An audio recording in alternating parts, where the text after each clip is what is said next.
Online betting और जुए को लेकर भारत में लंबे समय से बहस चल रही है। सरकार, नियामक संस्थाएं और लॉ इन्फोर्समेंट एजेंसियां लगातार यह चिंता व्यक्त कर रही हैं कि इंटरनेट और सोशल मीडिया के बढ़ते प्रभाव के कारण विदेशी बेटिंग प्लेटफॉर्म भारतीय उपभोक्ताओं तक आसानी से पहुंच बना रहे हैं। इसी पृष्ठभूमि में पिछले वर्ष सरकार ने प्रोगा कानून लागू किया। इस पूरे कानून का उद्देश्य ऑनलाइन मनी गेम्स को तो रोकना था ही था, इसके अलावा उनसे जुड़े विज्ञापनों पर भी कड़ा नियंत्रण स्थापित करना था। हालांकि अब एक नई रिपोर्ट ने इस पूरे मुद्दे पर फिर से चर्चा शुरू कर दी है। विज्ञापन उद्योग की स्वनियामक संस्था advertising standards council of India यानी कि ASCI की ताजा रिपोर्ट के अनुसार कानून लागू होने के बाद भी विदेशी या ऑफशोर बेटिंग प्लेटफॉर्म्स के विज्ञापन कम होने के बजाय बढ़ गए हैं। ASCI की वार्षिक शिकायत रिपोर्ट में सामने आए आंकड़े बताते हैं कि भारत में ऑफशोर बेटिंग विज्ञापन अभी भी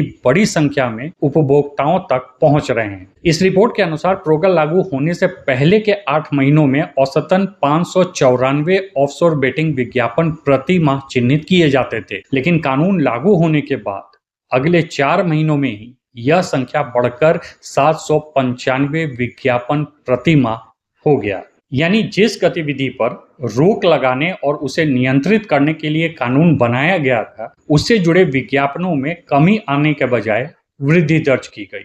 ASCI ने अपनी रिपोर्ट में बताया है कि वर्ष 2025 के दौरान उसने कुल 7,927 ऑफशोर बेटिंग विज्ञापनों की पहचान की और उन्हें संबंधित अधिकारियों के समक्ष कार्रवाई के लिए भेजा था। इनमें 6,933 विज्ञापनों की निगरानी अप्रैल से दिसंबर के बीच में की गई थी और इन्हें वित्तीय वर्ष 2025-26 में नियमों के उल्लंघन की श्रेणी में रखा गया। इस रिपोर्ट का सबसे महत्वपूर्ण पहलू यह है कि पूरे वर्ष में पाए गए नियम उल्लंघन वाले विज्ञापनों में लगभग 72% हिस्सेदारी केवल ऑफशोर बेटिंग विज्ञापनों की रही। दूसरे शब्दों में कहें तो भारत में विज्ञापन नियमों के उल्लंघन का सबसे बड़ा स्रोत विदेशी बेटिंग प्लेटफॉर्म बनकर उभरे हैं। विशेषज्ञों का मानना है कि इस स्थिति के पीछे कई कारण हो सकते हैं।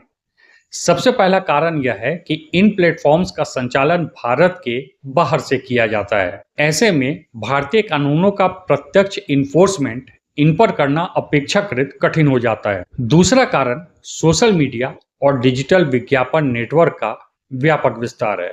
आज किसी भी प्लेटफॉर्म को अपने विज्ञापन लाखों लोगों तक पहुंचाने के लिए पारंपरिक मीडिया की आवश्यकता नहीं होती। Facebook, Instagram, video platform, messaging application और विभिन्न वेबसाइटों के माध्यम से विज्ञापन कुछ ही मिनटों में विशाल दर्शक वर्ग तक पहुंच सकते हैं। यह रिपोर्ट यह भी बताती है कि डिजिटल माध्यम इस समस्या का सबसे बड़ा केंद्र बने हुए हैं। ASCI द्वारा चिन्हित कुल उल्लंघनों में लगभग 97% डिजिटल प्लेटफॉर्म पर पाए गए हैं। यह आंकड़ा दर्शाता है कि आज विज्ञापन नियमन की सबसे बड़ी चुनौती इंटरनेट आधारित प्लेटफॉर्म्स हैं। इसके अलावा डिजिटल उल्लंघनों में लगभग 82% हिस्सा प्रायोजित यानी कि स्पॉन्सर्ड सोशल मीडिया एड्स का था। इसे यह संकेत मिलता है कि डिजिटल दुनिया में नियमों का उल्लंघन करने वाले विज्ञापनों की मात्रा लगातार बढ़ रही है और उनकी पहचान के लिए तकनीकी निगरानी की आवश्यकता पहले से कहीं अधिक हो गई है।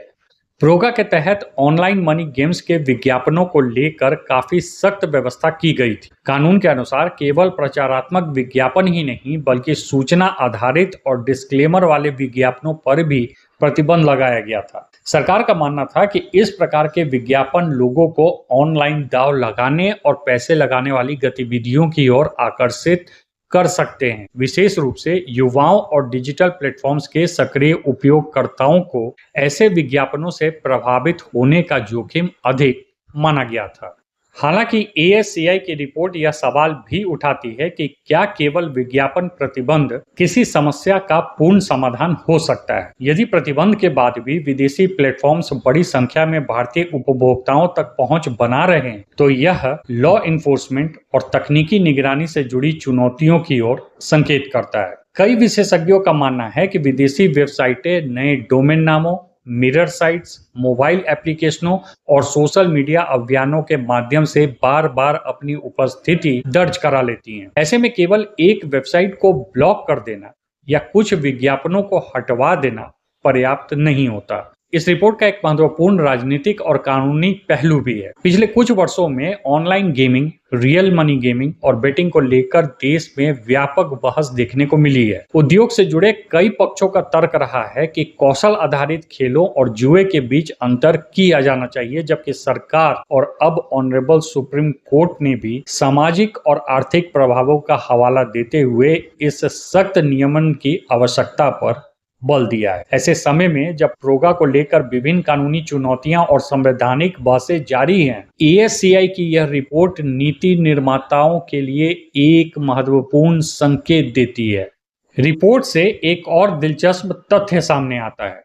जहां कानून का प्रभाव घरेलू और संगठित कंपनियों पर अपेक्षाकृत तेजी से दिखाई देता है, वहीं विदेशी और अनियमित प्लेटफॉर्म्स पर नियंत्रण स्थापित करना कहीं अधिक कठिन साबित हो रहा है। इससे यह बहस भी जन्म ले सकती है कि क्या वर्तमान ढांचा पर्याप्त है या फिर भविष्य में और अधिक तकनीकी, वित्तीय तथा अंतर्राष्ट्रीय सहयोग आधारित उपायों की आवश्यकता होगी। फिलहाल इतना स्पष्ट है कि भारत में ऑनलाइन बेटिंग और उससे जुड़े विज्ञापनों की चुनौती अभी समाप्त नहीं हुई है। प्रोगा लागू होने के बावजूद ऑफशोर बेटिंग विज्ञापनों की बढ़ती संख्या यह दर्शाती है कि डिजिटल दुनिया में नियमों का प्रवर्तन लगातार जटिल होता जा रहा है। ASCI की यह रिपोर्ट केवल विज्ञापन जगत की स्थिति का विवरण नहीं है, बल्कि यह डिजिटल युग में रेगुलेशन की वास्तविक कठिनाइयों की भी एक महत्वपूर्ण झलक प्रस्तुत करती है। आपका इस संबंध में क्या राय है, कमेंट करके मुझे जरूर बताएं। Thanks for watching.